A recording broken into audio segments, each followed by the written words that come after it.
Hello, welcome back, Felix here. Today on Storm Clearer and Bricklands, we will be going over the Lego City, some changes, plans, and some pretty big deals within the Lego City. So you can see we've got the mobile crane in the Lego City now. So this is the starting point of the major redevelopment, which can very quickly take off. We've also got a crane in the spiral, and I have built the start of a brand new residential tower coming. Boom. This one is going to be extremely tall, and the goal is to touch the ceiling, which is about 2.2 meters. Yeah, it's not far off 2.2 meters, 2.1, 2.2 meters. So it's going to be an extremely tall building. So yeah, I can't wait for the Lego order. Another Lego order has been ordered. This one was the cheapest one for a long time at only £526.45. The last one I did was £797. The one before that was £998. So it's the cheapest one for quite a while. Lovely.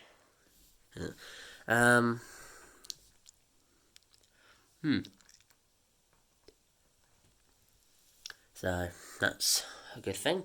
What else are we going to talk about? Well, we're going to talk about quite a few things. First of all, we're going to talk about how the week's been, because the week has been busy. So Friday had a big double GCSE exam day. Geography paper 1 and chemistry paper 1. Chemistry paper 1 was so much nicer than I thought it was going to be. And that, out the sciences, that is my least favourite paper. And for it to be that good, I would be happy if the rest are just as good rather than better, because that paper was very nice for chemistry paper 1. Geography paper 1 was an absolute breeze. There was a couple 12 markers, one 12 marker, one 9 marker went, but I eventually very quickly got my head around it. So one was long-term and short-term responses in a tropical storm which I've studied. That was Tropical Storm Haiyan, which was the biggest and most powerful storm in basically worldwide history.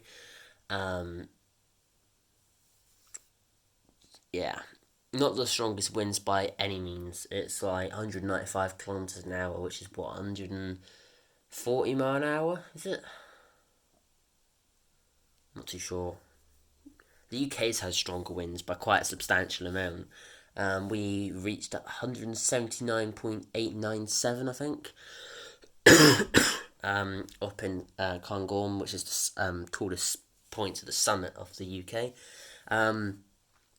So that was quite a simple one. I talked about the pit latrines for short-term responses, and it basically said which one. I think the question was which one's more important, or are they evaluate how important they are, and it's very difficult to explain that because it's just not easy. Evaluate how important they are. It's not really an evaluation you can do on that. I went down the route of the pit latrines were a failure, which was a short-term response, but then the short-term response of bringing in rice was a benefit for the long-term benefits. Long-term responses, mangrove replanting. I was struggling on short-term, long-term for the hospitals and schools being rebuilt. Because technically it is short-term, because that will get done very quickly so people can get back into work. My explanation we used to say what rule to save time, get more information, rather than this means that. So it would basically the government would prioritise rebuilding schools and hospitals so more people are in and work and learning.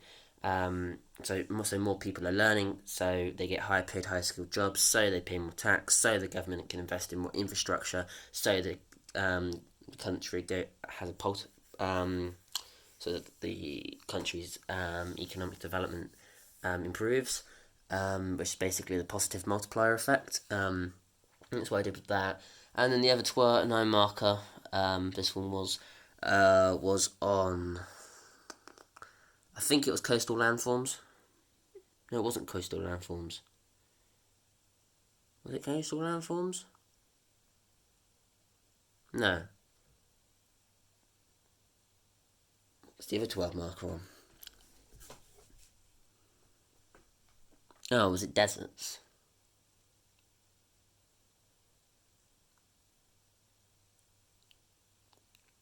Oh yeah, it was animal adaptations. So I went down the route of the jackrabbit and cactus.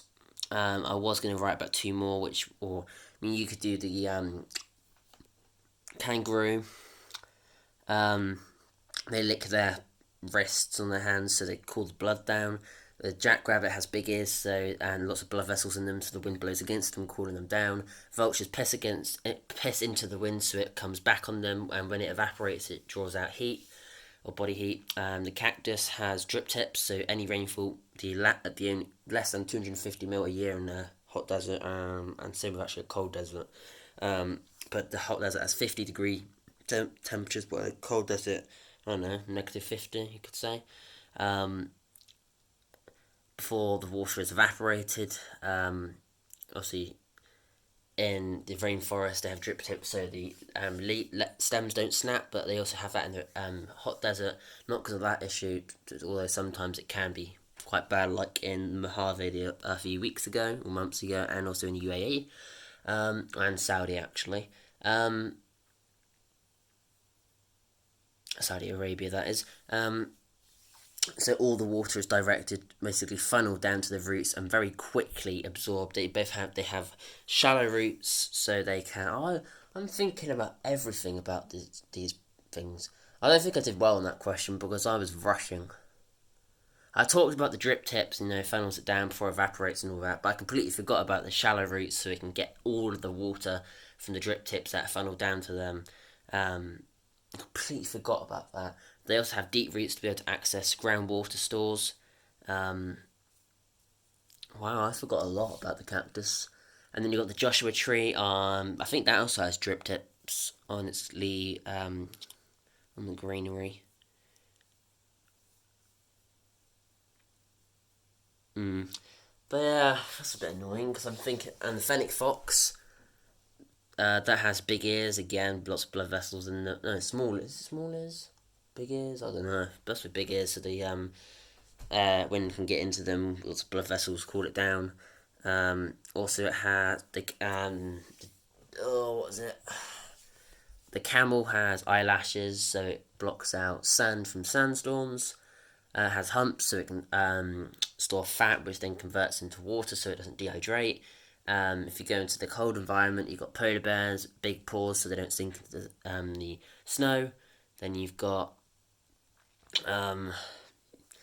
black skin under their white coat, so it absorbs the heat. They've got small ears to reduce heat loss. And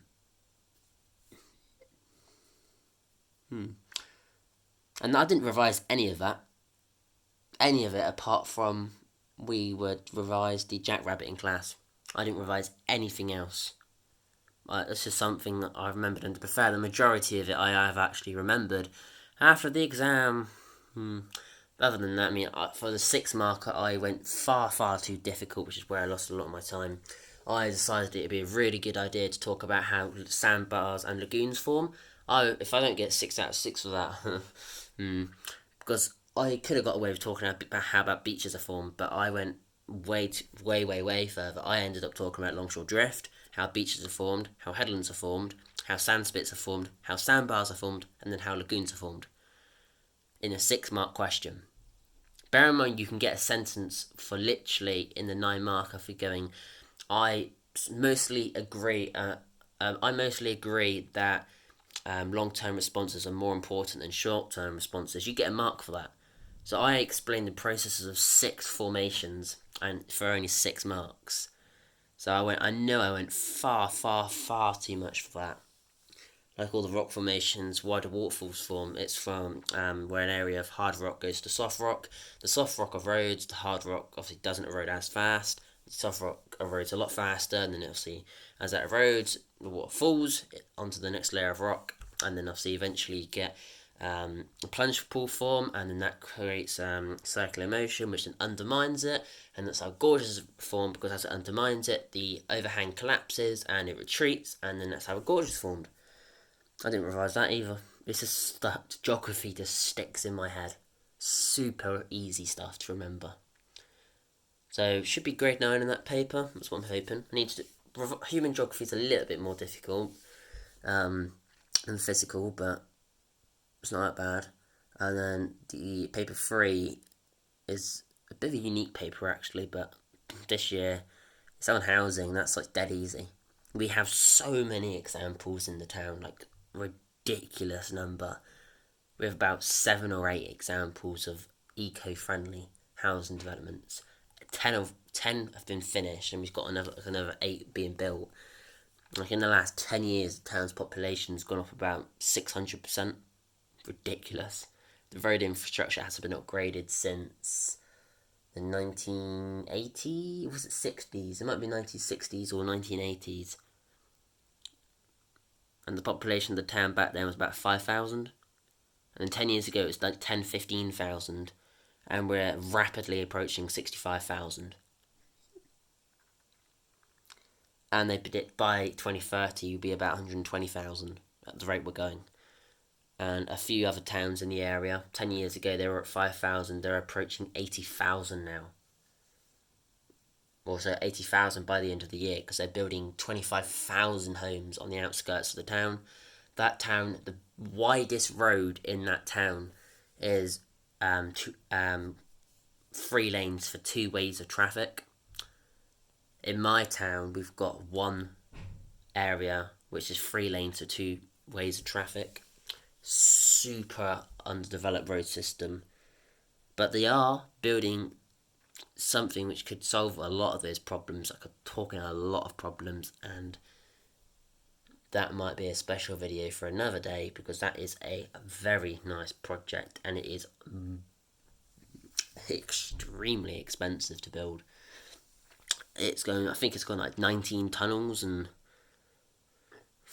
8 viaducts, and it's going to be a major giga project, and it'll probably take like 10 years to build, but we won't be getting that ever for the next 5-6 generations. So very lucky to be able to watch it as it gets built, if it does. We've already secured funding.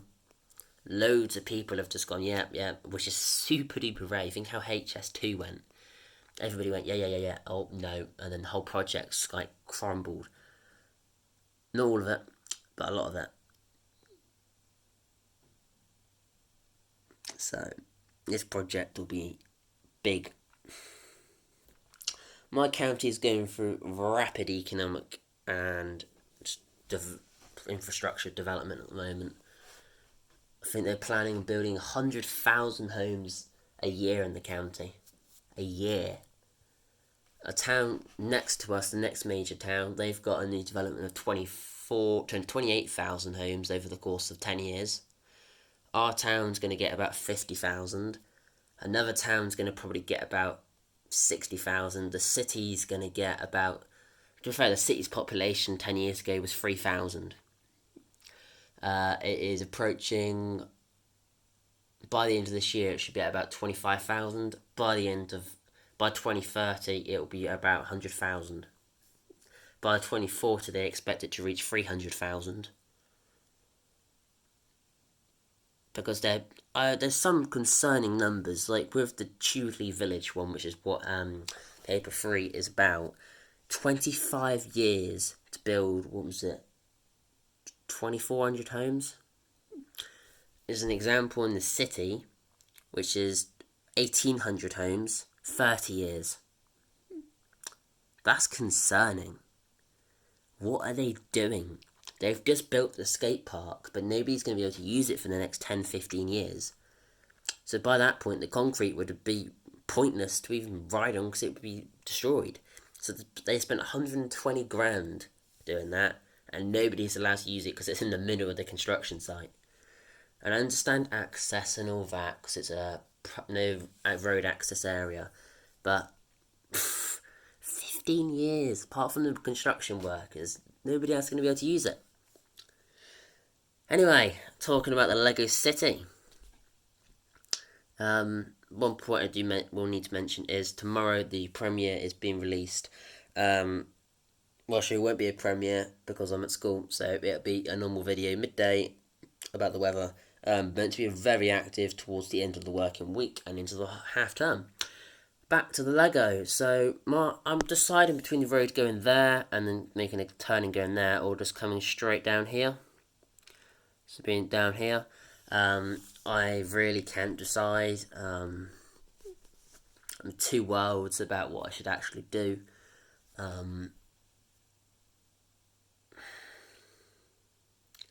At least the road goes there. It covers a lot more of the Lego City. Because the road really goes anywhere else.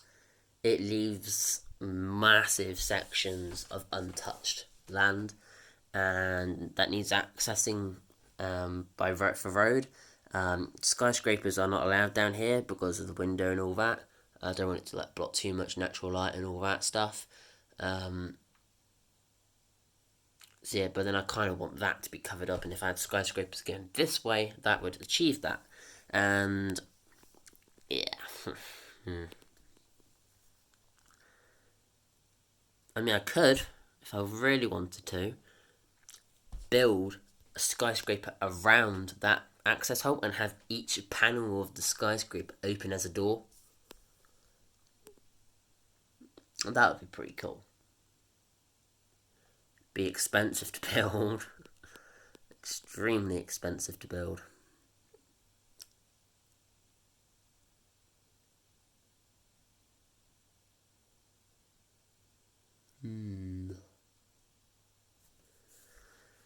I don't know. I've also been thinking about some new designs for the other residential towers, and as you can see, the first tower I ever built was that one piece, really big. The next one I built was a lot of small pieces, brand new, really nice design. The next one I'm building is using quite a few different pieces, and the next skyscraper I'm planning on building, other than the square to triangle one, which is also going to use rather a lot of the same pieces over there, this one is going to use an absolute monstrosity of a number of pieces for the exterior. So we're going to have built-in balconies, we're going to have cladding going up small sections of the outside. We're going to have brick pillars that run the whole way up. We're going to have lots of glass. We're going to have lots of brick. We're going to have a really wide variety. They're going to use a lot of unique pieces for some builds, potentially. More likely to be the mall, so shopping centre, which uses those unique pieces. There'll be some pretty cool designs. I've already got one for the sports centre. We're going to use arches and then the panels behind to make like circle effects. I think that fits the picture of almost like a football, really, which is why it'd be for the sports centre.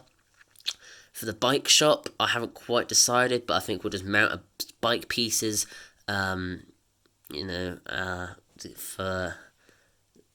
that. My city isn't going to be a city where you have a skinny road, massive skyscrapers towering up each side of it. I ain't interested in that. I want wide pavements so people actually have space to walk, wide roads to sort the traffic problem out, because there is a major traffic problem in the Lego City. I have such a depleted road network. The number of vehicles I got is far, far, far too many for the actual road network. So we probably will actually reduce that, but when the fire station gets built, all of the fire vehicles are going inside the fire station. When the police station's built, quite a few police vehicles will go in there. When the hospital's built, we're going to get the ambulance in there. So that will free up the road quite a bit. When the garage is built, we're going to get stuff on there. We've got the car transporter to fill up with vehicles. We've got construction vehicles on the roads which can go to the construction sites. We've got lay-bys which can be used. We're going to have fuel pumps which can be used. We're going to have garages to park other vehicles in. We're going to have bikes which can filter between traffic. We're going to have car parks, multi-storey car parks, for potentially going to have those actually with the shopping centre. So yeah, that's how that's going.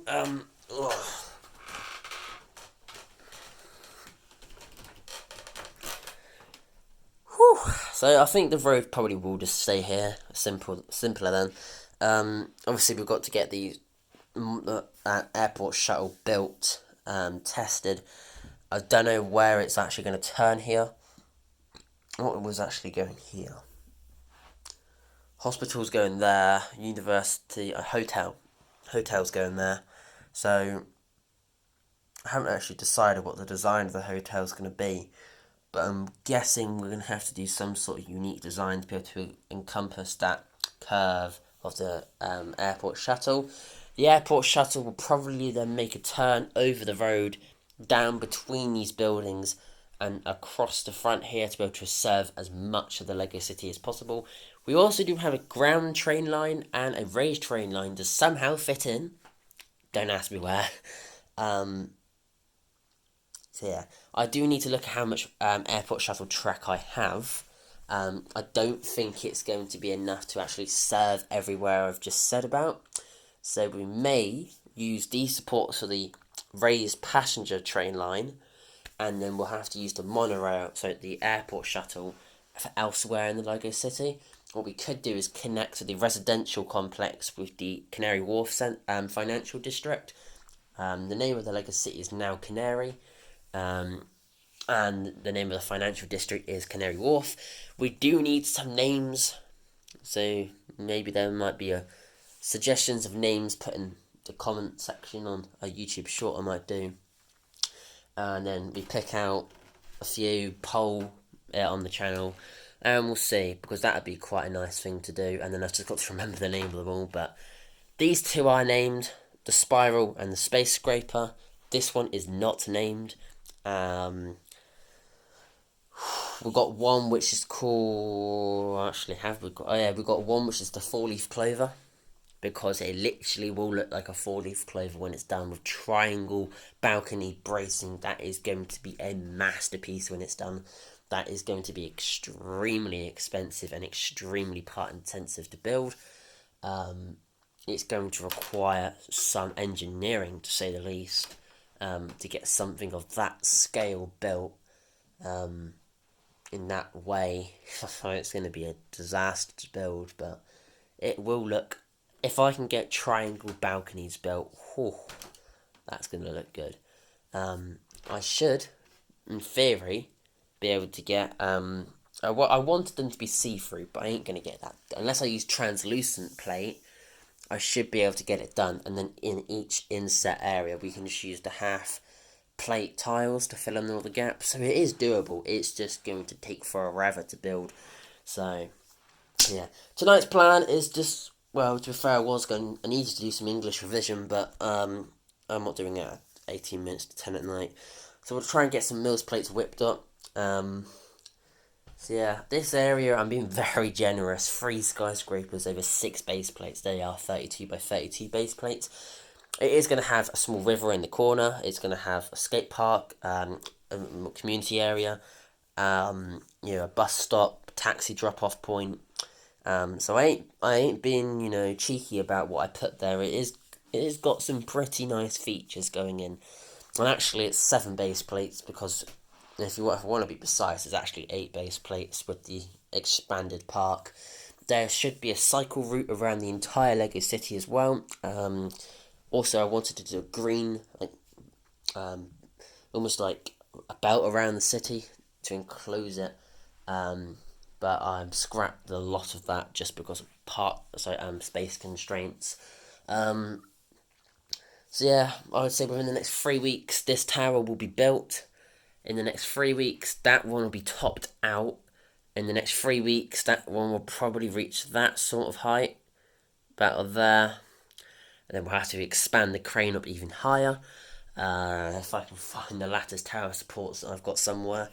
And then I will hopefully in 3 weeks have that road plate built. Get a load of park built, like the Mills plates built, start more custom vehicles. Believe it or not, this is actually a Chief Fire Officer car. It is the sportiest Chief Fire Officer car you've ever seen. He literally has like a Ferrari. So, I do like my sports cars if you can't tell. I have a fleet of police cars and 4 of them are unmarked. And of the police cars, that makes up 45%. So, I have a very healthy police car population in Lego City. For the amount of road I actually have, it is too many, but I do want to make some more road, potentially. One-way streets could go in to serve more of the Lego City. We may also be able to squeeze in some road down there, just to add that next level of detail. Pretend it's not just that road, we've also got some more, but that will be a project for the next few days as I get the Mills plates down, the construction sites start popping up, and I can start planning stuff out. We can get that road plate built, get vehicles on the streets. I need to remember to do my revision and not get too carried away with Lego, and we'll see where everything else takes us. Anyway, thank you very much for watching. Please remember to like, subscribe, and I'll see you next time. Goodbye.